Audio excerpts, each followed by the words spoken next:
les cadres.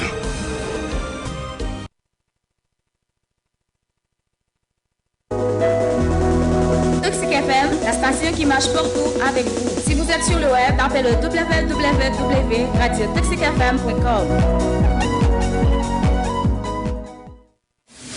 Toxic FM, nos belles radios.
Mardi 24 janvier 2022, mesdames et messieurs, bonjour, bienvenue à ce bulletin sportif. La sélection nationale haïtienne de basketball 3x3 s'apprête à participer à une autre édition 2023 du basketball. La Fédération internationale du basketball FIBA a donc dévoilé hier dimanche que Porto Rico accueillera le prochain tournoi, la May Cup 3x3 pour l'année 2023. San Juan est la ville choisie par les autorités de la FIBA pour organiser la prochaine édition du basketball 3x3 pour l'exercice 2023 à partir du 1er au 3 décembre prochain. Enseignant à l'Olympique lyonnais, Melchidal Dumornay a donné une interview à l'équipe de communication du club. Elle a dit qu'elle espère devenir un modèle en dehors et sur le terrain et pouvoir inspirer d'autres jeunes dans mon pays. Je crois que je vais tout faire pour devenir cette personne-là. Mon rêve, c'est de pouvoir aider d'autres jeunes qui sont en Haïti d'une manière ou d'une autre à réaliser leurs rêves, parce que je sais ce que ça fait d'être dans une situation compliquée. C'est un peu difficile à vivre. À l'échelle internationale, invaincu depuis 10 matchs en championnat, Inter de Milan est tombé de haut en se faisant surprendre à domicile par Empoli 0-1 ce lundi à l'occasion de la 19e journée de Série A.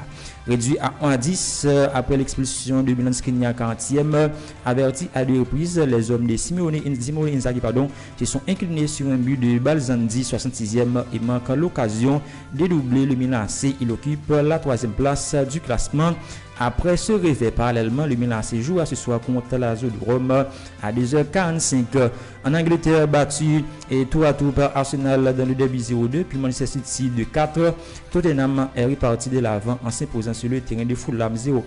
Cela dit pour le contre de la 21e journée de Premier League. Kane, buteur, est devenu le premier buteur de Tottenham, revenant à la hauteur de Jimmy Greaves avec 266 réalisations en 415 matchs. En France, premier joueur de l'histoire du Paris Saint-Germain à inscrire un quintuplé contre le pays de Cassel 0-7 hier en Coupe de France. Kylian Mbappé va bel et bien faire tomber le record d'Edison Cavani de cette saison. L'attaquant compile désormais 196 buts en 241 sorties avec le club de la capitale. Il n'est désormais qu'à 4 longueurs de l'avant-centre uruguayen, meilleur scoreur du champion de France avec 200 buts en 301 rencontres. Dans le marché des transferts, c'était attendu, c'est désormais officiel. Ancien sélectionné de la Grèce entre 2010 et 2014 et du Portugal depuis 2014 jusqu'à la dernière Coupe du Monde, Fernando Santos est le nouveau sélectionneur de la Pologne. Présent en conférence de presse ce mardi avant le quart de finale de la Coupe du Roi, Xavi Hernandez s'est exprimé sur le mercato et n'a pas de demande particulière. Je m'attends à peu de mouvements, je l'ai dit dès le premier jour, surtout en termes de corporation. Je suis calme, je n'exclus rien, mais pour le moment, il n'y a pas de nouveauté. Alors que le Real de Madrid tente de déloger Jude Bellingham au Borussia Dortmund, le nom d'Eduardo Camavinga a été cité dans cette opération à plusieurs millions d'euros. Sky Germany révèle que le Real Madrid a un plan bien précis pour récupérer Jude Bellingham et que Camavinga pourrait en faire partie.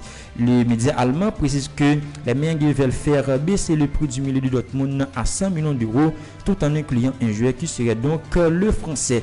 Sky Sport confirme que Nottingham Forest s'intéresse à Keylor Navas, le portier du Paris Saint-Germain, en raison de la blessure du portier titulaire.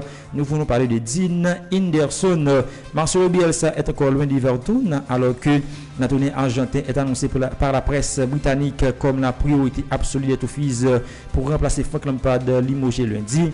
Le Daily Mail rapporte que ce mardi, l'ancien coach de l'OM n'est pas emballé par le projet du club basé à Liverpool, actuel 19e du Premier League. El Loco estimait qu'il ne s'agit pas forcément d'un bon choix pour sa carrière. La satisfaction de la période de la pénible saison de Chelsea, Thiago Silva, 38 ans, pourrait bientôt être récompensé par ses dirigeants.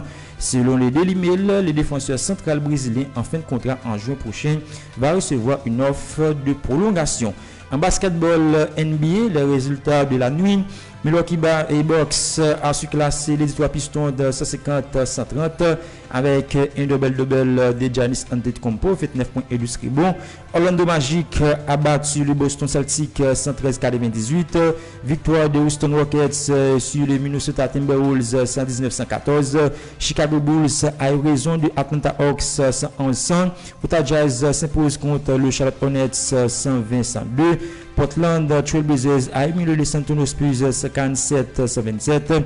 Sacramento Kings a surclassé le Memphis Grizzlies 133-100. Le programme de ce soir, c'était Indiana Pacers reçoit le Chicago Bulls. 7h30, Cleveland Cavaliers se déplace sur le parquet de New York Knicks. Miami Heat joue contre le Boston Celtics. 8h, New Orleans Pelicans accueille Denver Nuggets. 8h30, Dallas Mavericks s'oppose face à Washington Wizards. 9h, Phoenix Suns rencontre Charlotte Hornets. Et 10h, Los Angeles Clippers croisera les faits avec Los Angeles Lakers. En tennis, Victoria Azarenka, tête de série numéro 24, s'est qualifiée pour les demi-finales de l'Open d'Australie en s'imposant face à l'américaine Jessica Pegula en 2-7, 6-4, 6-1. La Biélorusse aura l'occasion d'aborder de nouveaux sommets du PSG face à la Kazakh Elena Rybakina. Au tour suivant, la joueuse de 33 ans tentera de se qualifier pour la troisième finale de sa carrière après les deux autres remportées en 2012 et 2013. Du côté des 7 messieurs, Stefanos Tsitsipas a battu Leïka en 3-7, 6-3, 7-6, 6-4 pour se qualifier pour les demi-finales. Le grec affrontera Kachanov en demi. Ce soir à 10h30, Shelton jouera contre Paul. Demain, Rublev affrontera Novak Djokovic pour une place en demi-finale. C'est ainsi que prend fin ce bulletin sportif. Nous avons pris beaucoup de plaisir à vous informer. À la prochaine.